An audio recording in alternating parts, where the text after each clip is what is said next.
ચલો good morning, જય શ્રી કૃષ્ણ. ઘન અવસ્થા પાઠમાં આપણે 3 લેક્ચર પૂરા કર્યા. છેલ્લા લેક્ચરમાં આપણે એકમ કોષની વાત કરી. ત્યાર પછી આગળ વધીએ. લેક્ચર 4માં આપણે વાત કરવી છે સ્ફટિક પ્રણાલીના પ્રકાર અને તેના શક્ય વિચલન. આ ટોપિક છે એ એમસીક્યુ માટે એક મોસ્ટ આઈએમપી છે. આપણે કીધું હતું કે સ્ફટિકમય ઘન પદાર્થ, તો જુદા જુદા ઘણા બધા ઘન પદાર્થોનો વૈજ્ઞાનિકોએ અભ્યાસ કર્યો, પણ વૈજ્ઞાનિકોને મોટા ભાગના ઘન પદાર્થ છે એ ઘન પદાર્થના સ્ફટિકના અભ્યાસ ઉપરથી એવું જાણવા મળ્યું કે આ સ્ફટિક છે એના સ્ફટિકની લેટિસ અથવા સ્ફટિક છે એના આકાર છે એ 7 પ્રકારના જ હોય. કેટલા પ્રકારના? 7 પ્રકારના. કેવા કેવા? તો કે સાદો ઘન હોય, સ્ફટિકના આકાર ચતુષ્કોણીય હોય, ઓર્થોરોમ્બિક હોય, ષટકોણીય હોય. આ બધાને આપણે આકાર કેવા છે હું તમને થોડીક વારમાં કહેવાનું છું. પણ આવા જુદા જુદા 7 આકારના જ મોટા ભાગના સ્ફટિકો જણાય. એટલે એના ઉપરથી વૈજ્ઞાનિકોએ એમ કીધું કે આ 7 સ્ફટિક પ્રણાલી કહી દીધું. શું કીધું? 7 સ્ફટિક પ્રણાલી છે. તો આ દુનિયામાં મોટા ભાગના ઘન પદાર્થ છે આ 7 માંથી એકાદા પ્રકારના આકાર ધરાવતા જ હોય છે. આને કીધું 7 સ્ફટિક પ્રણાલી છે. હવે આકાર સમજો આદિમ હોય, સાદો ઘન હોય, તો સાદો ઘનમાં પાછા શક્ય વિચલન આવે કે સાદા ઘનમાં માત્ર ખૂણા ઉપર ગોઠવાયેલા હોય તો એને આદિમ કહેવાય. સાદા ઘનમાં ખૂણા ઉપર હોય અને છત વચ્ચે એક હોય તો એ સાદા ઘન પ્રકારનો પણ એ ફલક અંતઃકેન્દ્રિત થયો. તો એ સાદો ઘન હોય, સમઘન હોય, એમાં અંતઃકેન્દ્રિત સમઘન, એમાં ફલક કેન્દ્રિત સમઘન, એમ એના પાછા શક્ય વિચલનો આવશે. તો બ્રેવિસ નામના ગણિત શાસ્ત્રીએ બ્રેવિસ નામના ગણિત શાસ્ત્રી, જે ફ્રેન્ચ ગણિત શાસ્ત્રી હતા, એણે કીધું કે આ દુનિયામાં કે 14 પ્રકારની શક્ય ત્રિપરિમાણીય આકાર છે. કેટલા પ્રકારના? 14 શક્ય ત્રિપરિમાણીય લેટિસ છે. લેટિસ, જેને આપણે લેટિસ સ્ફટિક લેટિસ કહેતા હતા, એવી મેક્સિમમ કેટલા પ્રકારની છે? 14 પ્રકારની શક્ય લેટિસ છે. આ 14 પ્રકારની લેટિસને બ્રેવિસ લેટિસ કહેવાય. શું કહેવાય? Bravais lattice. તો કયા 7 પ્રણાલી છે એ એકબીજા કરતા કઈ રીતે જુદી પડે છે અને એના 14 કયા પેટા પ્રકાર થશે એને બ્રેવિસ લેટિસ કહેવાય. એની હવે આપણે કોષ્ટકમાં જે વાત કરી છે એ વાત કરવાની છે. તો બરોબર આપણે કોષ્ટક દોરીએ, ધ્યાનથી જોવાનું છે તમારે.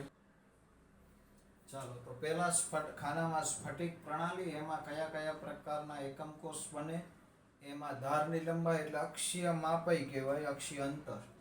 પછી ખૂણા, અક્ષીય ખૂણાને ઉદાહરણ સમજો. પહેલું સમઘનીય હોય, સ્ફટિક પ્રણાલી પહેલી સમઘનીય. એ સમઘનીય એટલે શું? તો જેમાં લંબાઈ a બરાબર b બરાબર c, સરસ ચોરસ ડબ્બો, સમઘન ડબ્બો, તેની લંબાઈ, પહોળાઈ ને ઊંચાઈ સરખી છે. ખૂણાના માપ આલ્ફા બરાબર બીટા બરાબર ગેમા બરાબર 90. હમણાં મેં તમને ખૂણા બતાવ્યા હતા. આ સમઘનીય પ્રણાલી છે કે જેમાં ખૂણા બધા આલ્ફા, બીટા અને અહીંયા ગેમા હતો. અહીંયા આલ્ફા, આ બીટા અને આ ગેમા, ખૂણા બધા 90 અંશના જ હોય. એટલે સરસ સમઘન આવો ડબ્બો થયો. એમાં કયા કયા શક્ય વિચલન? તો એમાં આદિમ બને, એટલે જેમાં માત્ર ખૂણા ઉપર જ પરમાણુ કે ઘટક કણ હોય. બીજું અંતઃકેન્દ્રિત બને, અંતઃકેન્દ્રિત એટલે જેમાં 8 ખૂણા ઉપરાંત એક કેન્દ્રમાં વચ્ચે, આની વચ્ચે અંદરના ભાગમાં વચ્ચે પરમાણુ હોય. અને ત્રીજો ફલક કેન્દ્રિત. તો આમાં 3 શક્ય વિચલન થયા. સમઘન ડબ્બામાં માત્ર 8 ખૂણા ઉપર પરમાણુ હોય, સમઘન ડબ્બામાં 8 ખૂણા ને એક ફલકમાં કેન્દ્રમાં વચ્ચે હોય, અને સમઘન ડબ્બામાં 8 ખૂણા અને એક 6 ફલકના મધ્યમાં, એવી પ્રણાલી બને છે.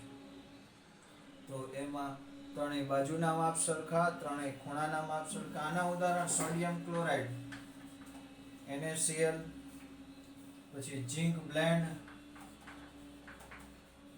બ્લેન્ડ અને કોપર ધાતુ. આ ત્રણેયમાં આ સમઘન પ્રકારની સ્ફટિક પ્રણાલી હોય. ચલો બીજું, ચતુષ્કોણીય.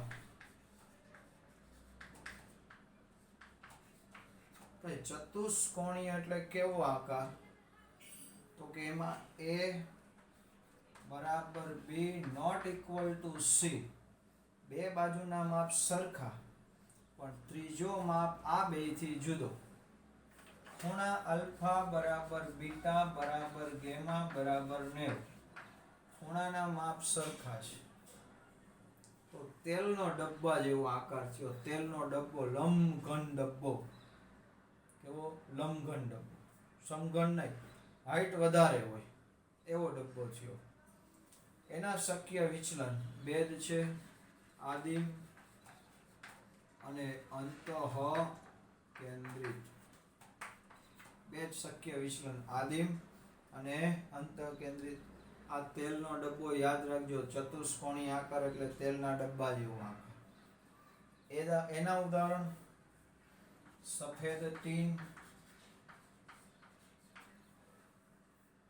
SnO2,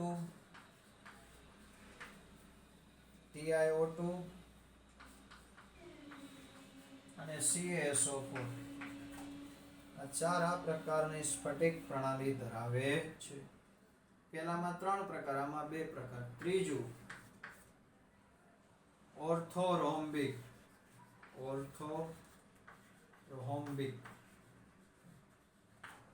ઓર્થોરોમ્બિક એટલે A not equal to B not equal to C, પણ આલ્ફા બરાબર બીટા બરાબર ગેમા બરાબર 90.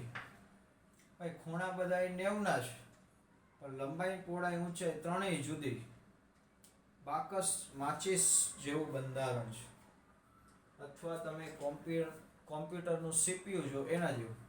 ખૂણા બધાય 90 ના હોય, પણ લંબાઈ પહોળાઈ ને ઊંચાઈ ત્રણેય જુદું હોય.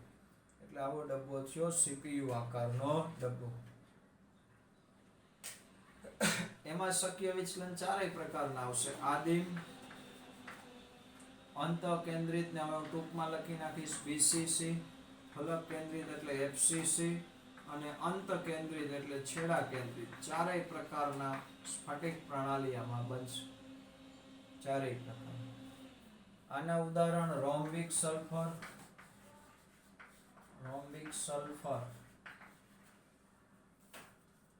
KNO3 અને BaSO4. KNO3 અને BaSO4.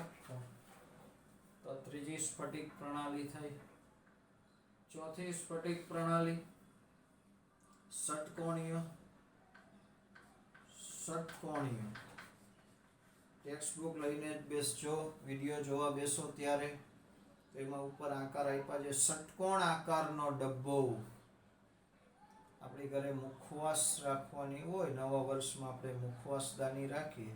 ઘણાની ઘરે ષટકોણ આકારની હોય, એમાં 6 ખાના હોય, અલગ અલગ કાજુ કિસમિસ બદામ ને એવું ભર્યું હોય. એ ષટકોણ આકારનો ડબ્બો છે.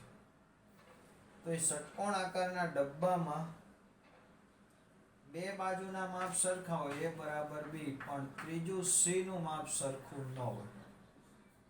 એમાં આલ્ફા અને બીટા બે ખૂણા 90 ના હોય, પણ ગેમા છે 120 નો હોય. મતલબ કે સમજો, અહીંયા હું દોરું છું, હમણાં ભૂસી નાખીશ. આ ષટકોણ આકારનો ડબ્બાની છત આવી હોય, આ તળિયું આમ કરીને આમ લંબાઈ હોય ડબ્બાની. તો છતમાં આ ખૂણો કેટલાનો થાય? 120 નો. પણ છત ગમે તે આકારની હોય, પણ એની નીચે આમ દિવાલ હોય, તો આ બાજુ ને આ બાજુ ખૂણા તો 90 ના જ થવાના. એટલે બે ખૂણા આલ્ફા ને બીટા 90 ના છે. છતમાં જે ગેમા ખૂણો છે 120 નો છે. આમાં એક જ શક્ય વિચલન આવે, આદિમ, જેમાં માત્ર ખૂણા ઉપર જ પરમાણુ હોય. આના ઉદાહરણ ગ્રેફાઇટ, ઝિંક ઓક્સાઇડ અને CdS, કેડમિયમ સલ્ફાઇડ. ચાલો ત્યાર પછી પાંચમી સ્ફટિક પ્રણાલી રોમ્બોહેડ્રલ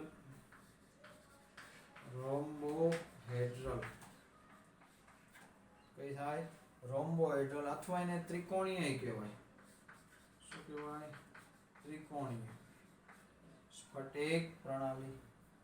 એમાંય બાજુના માપ સરખા a બરાબર b બરાબર c. ખૂણાના માપ આલ્ફા બરાબર બીટા બરાબર ગેમા પણ એકય 90 ના નહીં હોય. ખૂણા બધાય સરખા પણ એકય 90 ના નહીં. તો એવી શક્ય પ્રણાલી એમાં એક જ છે કઈ? આદિમ. એના ઉદાહરણ કેલ્સાઇટ. એ થઈ કેલ્સાઇટ એટલે CaCO3 અને સિન્નાબાર અથવા ખાલી સિન્નાબાર લખો તોય હાલે. સિન્નાબાર એટલે GS. તો આનો આકાર કેવો થયો સમજો. ખૂણાના માપ ત્રણેય હરખા પણ 90 ના નહીં. બાજુના માપ ત્રણેય સરખા, ખૂણાના ત્રણેય સરખા નહીં. તો કાજુ કતરીની થપ્પી થઈ કાજુ કતરી અથવા શક્કરપારા. આ સમઘન ડબ્બો છે, અત્યારે 90 ના માપ છે, પણ હું આને સહેજ આમ ત્રાસો કરી નાખું તો આ ષટકોણ આકારનું શક્કરપારું થઈ જાય. આમ કે આને આમ દબાવી દઉં થોડું વચ્ચેથી તો એ કઈ 90 ના ખૂણા નહીં રહે, શક્કરપારા જેવો આકાર થઈ જશે. એવો ડબ્બો છે. ત્યાર પછી ઘણા ચોકલેટના બોક્સ એવા આવે છે શક્કરપારા આકારના. ત્યાર પછી છઠ્ઠી પ્રણાલી મોનોક્લિનિક.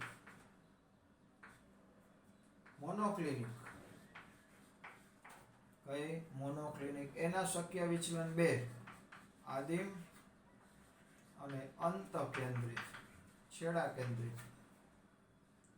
એમાં a not equal to b not equal to c,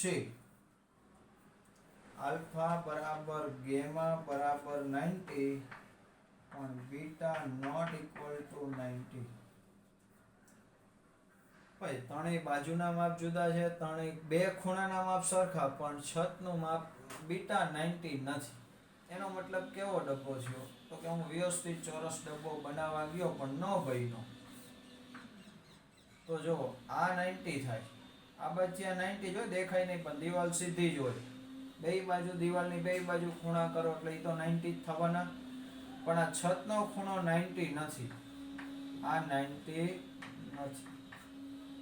પણ બાજુ જુઓ, આ a કયો, આ b કયો ના c, ત્રણેયના માપ જુદા. a નાનું, b એનાથી મોટું, c હાવના. એનાથી a અને b ની વચ્ચે એ ગમે તે હોય પણ ટૂંકમાં ચોરસ ડબ્બો બનાવવા ગયા ચોરસ ન બન્યો એવો ડબ્બો થયો. એના ઉદાહરણ મોનોક્લિનિક સલ્ફર,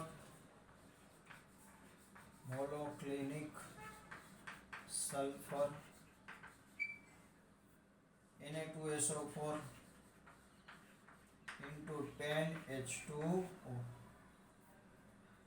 છેલ્લી પ્રણાલી ટ્રાઇક્લિનિક.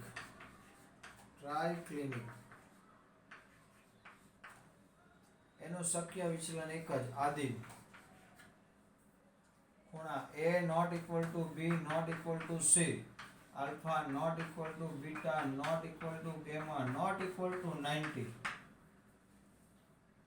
એના ઉદાહરણ K2Cr2O7 CuSO4 into 5H2O અને બોરિક એસિડ A3BO3. તો આ થઈ આ કેવો આકાર થયો? ટ્રાઇક્લિનિક. ખૂણાના માપ બધાનો જુદા છે, એ કઈ 90 નોય નથી, અને બાજુના માપ બધા જુદા છે. આ બાકસ છે, આના ઉપર પગ મૂકી દો ને આ ચબદાઈ જાય એટલે હાવ નેઠા વગરનો આકાર થઈ જાય. માપ એ કઈ હરખા ન રહે, ત્રણેય બાજુના માપ તો અલગ હતા ને વળી દબાવી દીધું. ખૂણા બધા અલગ થઈ ગયા ને કઈ 90 નાય ન થયો. તો આ 7 સ્ફટિક પ્રણાલી, સમઘન એટલે ચોરસ ડબ્બો, ચતુષ્કોણ તેલનો ડબ્બો, ઓર્થોરોમ્બિક એટલે કોમ્પ્યુટરનું CPU, ષટકોણ આકારનો ડબ્બો, રોમ્બોહેડ્રલ એટલે કાજુ કતરીની થપ્પી, મોનોક્લિનિક એટલે લંબતંબુડી છતવાળો ડબ્બો, અને ટ્રાઇક્લિનિક એટલે પગ મૂકેલી બાકસ. આના શક્ય વિચલન પહેલાના 3, બીજાના 2, ત્રીજાના 4, 5, પછી 1, 1, આના ખાલી 2, નાનો 1. આનો ટોટલ મારો 14 થઈ જાય. જો આના 1, 2 ને 3, 4, 5, 6, 7, 8, 9, 10, 11, 12, 13 ને 14. આ 14 પ્રકારની બ્રેવિસ લેટિસ થઈ. આકૃતિ ચોપડીમાં આપી છે, જમણા પણ આકૃતિ કઈ દોરવાની નથી, પણ આકાર ખબર પડી જાવી જોઈએ. તો આ એમસીક્યુ માટે બહુ જ આઈએમપી ટોપિક છે. બરોબર, ગમે તે રીતના પ્રશ્ન પૂછે, એમ પૂછે કે ઓર્થોરોમ્બિકમાં અક્ષીય અંતર એટલે ધારની લંબાઈ અને ખૂણાના માપ જણાવો. તો આવડવું જોઈએ. ઓર્થોરોમ્બિકમાં a not equal to b not equal to c અને alpha beta gamma not equal to 90. અથવા એમ પૂછે કે ચતુષ્કોણીયમાં શક્ય વિચલન જણાવો. તો આદિમ્ય અંતરકેન્દ્રી. આમાંથી એમ પૂછે એ હેલું છે, પણ એમ પૂછે કે સફેદ ટીન કયા પ્રકારની સ્ફટિક પ્રણાલી ધરાવે છે. તો ઉદાહરણ ખબર હોય તો આ ખબર પડે કે ચતુષ્કોણીય છે. તો આડાઅવળું ગમે તે રીતે આમાંથી એમસીક્યુ બની શકે. એમસીક્યુ માટે ખાસ કરવાનું, આ કોષ્ટક 3-4 વાર લખી પાખો જ કરી નાખજો. બરાબર છે, જોઈ લો બરોબર.